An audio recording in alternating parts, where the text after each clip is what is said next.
श्री शिवाय नमस्तुभ्यम। आज सुनिए सावन मास महात्म्य के अध्याय 9 का वर्णन। देवी पार्वती ने भगवान शिव से पूछा, हे भगवान, आपने जो ये कहा कि पहले कपर्दी का दर्शन करें, इसका क्या कारण है? क्योंकि वह तो आपका सेवक है। स्वामी के बाद ही सेवक का पूजन हो, यही सनातन धर्म है।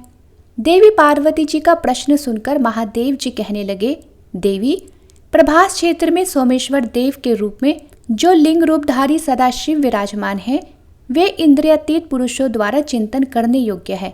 उनके वाम भाग में वराह रूपधारी भगवान विष्णु और दक्षिण भाग में प्रजापति ब्रह्म जी विराजमान हैं। द्वापर की संधि में कलयुग प्राप्त होने पर स्त्री, मलेच्छ, शूद्र और अन्य पापाचारी मनुष्य भी भगवान सोमनाथ का दर्शन करके शीघ्र ही स्वर्गलोक को चले जाते थे। बालक और वृद्ध सभी उत्तम गति को प्राप्त होते थे। ये देखकर एक बार देवराज इंद्र आदि देवता मेरी शरण में आए और हाथ जोड़कर बोले कि भगवान, आपकी कृपा से यह संपूर्ण स्वर्ग मनुष्यों से भर गया है, इसलिए अब हमारे रहने के लिए कोई दूसरा स्थान दीजिए। जिनके लिए भयंकर कुंभी पाक सजाया गया, रौरव तथा शालमल्ली आदि नरकों का निर्माण किया गया, उन्हें स्वर्ग में स्थित देखकर यमराज ने तो अपना व्यापार ही छोड़ दिया है।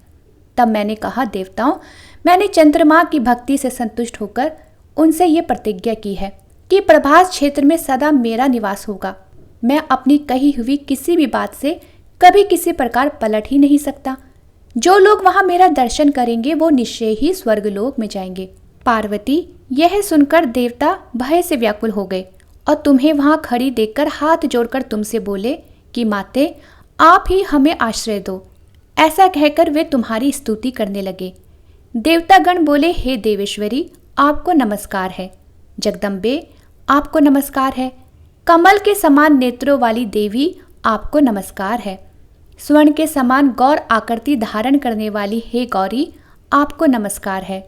जगत की सृष्टि और संहार करने वाली महेश्वरी, आपको नमस्कार है। शंकर प्रिय, आपको नमस्कार है। काल का भी नाश करने वाली हे कालरात्रि, आपको नमस्कार है। गिरिराज कुमारी, आपको नमस्कार है। आर्य, भद्रे, विशालाक्षी, त्रिलोक सुंदरी, आपको नमस्कार है। आप ही रति, धृति, श्री, स्वाहा, स्वधा, सती, दुर्गा, मति, मेधा, पृथ्वी तथा सर्वस्वरूपा हो। आपने इस संपूर्ण चराचर त्रिलोकी को व्याप्त कर रखा है। नदियों, पर्वत, शिखरों, समुद्रों, गुफाओं, वनों, मंदिरों तथा मुनियों के आश्रमों में भी आप ही विराज रही हो। देवी, तीनों लोकों में ऐसा कोई स्थान मैं नहीं देखता जहां आप विद्यमान न हो। विशाल नेत्रों वाली हे शिवे, हमारी ये प्रार्थना सुनकर महान भय से हमें बचाओ। देवी, इंद्र आदि देवताओं के इस प्रकार स्तुति करने पर तुम करुणा के वशीभूत होकर हाथ मलने लगी। इससे गजराज के से मुख वाला एक मनोहर कुमार प्रकट हुआ, जिसकी 4 भुजाएं थी। तब तुमने देवताओं से कहा कि हे देवतागणों, मैंने तुम्हारे हित के लिए इस बालक को उत्पन्न किया है। ये मनुष्यों के समक्ष सभी प्रकार के विघ्न उपस्थित करेगा, जिससे मोहग्रस्त होकर वे सोमनाथ का दर्शन नहीं करेंगे और फिर अपने पापों के कारण घोर नरक में जाएंगे।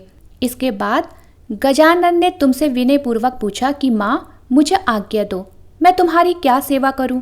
तब तुमने कहा कि बेटा, तुम प्रभास क्षेत्र में जाओ, जहां सोमेश्वर लिंग के रूप में महादेव जी सदैव निवास करते हैं। वहां रहकर सोमनाथ की रक्षा करो, जिससे मनुष्यों को उनका दर्शन न होने पाए।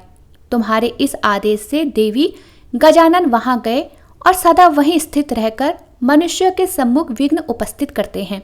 जब किसी मनुष्य को वे सोमनाथ के प्रति आते देखते हैं, तब उसके मार्ग में स्त्री, पुत्र, ग्रह, क्षेत्र, धन धान्य आदि का महान मोह लाकर रख देते हैं और इस प्रकार उसके सामने बड़ा भारी विघ्न डालते हैं, जिससे वे मनुष्य सोमेश्वर शिव का दर्शन नहीं कर पाते, या फिर गलगंड आदि रोग पैदा कर देते हैं, जिससे पीड़ित होकर मनुष्य सोमेश्वर के दर्शन से ही वंचित रह जाता है। वे गजानन ही लोक पूजित कपर्दी हैं, इसलिए सोमेश्वर की प्राप्ति के लिए प्रतिदिन प्रयत्न पूर्वक कपर्दी की पूजा करनी चाहिए।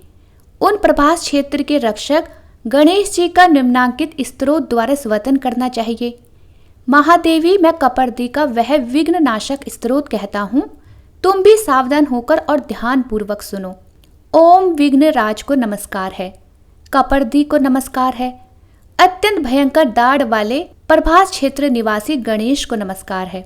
सोमनाथ की यात्रा निर्विघ्नता पूर्वक पूर्ण होने के लिए कपर्दी को नमस्कार करके मैं सिद्धि, बुद्धि, प्रियतम, मंगलकारी विघ्नराज की स्तुति करता हूँ, जो महागणपति, सूरवीर, किसी से भी पराजित ना होने वाले, जय की वृद्धि करने वाले, 1, 2 तथा 4 दांतों वाले, 4 भुजा वाले, त्रिनेत्रधारी, हाथ में त्रिशूल रखने वाले, लाल नेत्रों वाले, वरदायक, अजय, शंखुकर्ण, प्रचंड, दंडनायक, लोहा दंडधारी, मुख से हविष्य ग्रहण करने वाले तथा हविष्य के प्रेमी हैं और पूजित ना होने पर जो मनुष्य के सभी कार्यों में विघ्न डालते हैं, उन महाभयंकर पार्वती नंदन गणेश जी को मैं नमस्कार करता हूँ, जिनके गंड स्थल से मद की धारा बहती है, नेत्र भयंकर है और मुख हाथी के समान है, जिनकी कांति सदा एक सी रहती है,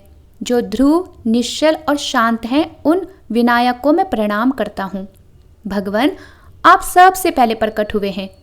आपने प्राचीन देवताओं के कार्य की सिद्धि के लिए हाथी का रूप धारण करके समस्त दानवों को भयभीत किया और अपने को ऋषियों तथा देवताओं का स्वामी सिद्ध कर दिखाया। इस प्रकार हे देवी, पूर्व काल में देवताओं ने शिवपुत्र गणेश जी की स्तुति करके अपना कार्य सिद्ध करने के लिए रक्त चंदन मिश्रित जल और लाल फूलों से उनका पूजन किया।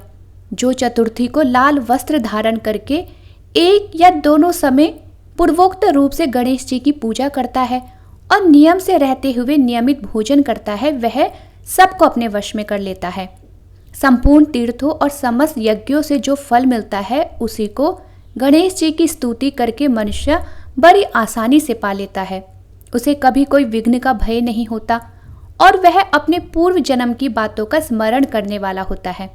जो प्रतिदिन इस स्तोत्र का पाठ करता है, वह 6 महीने में ही इसका फल पा लेता है। वर्ष भर में उसे सिद्धि प्राप्त हो जाती है और भगवान सोमनाथ कृपा पूर्वक उसे फिर दर्शन देते हैं। आज का महात्म्य यहीं समाप्त होता है।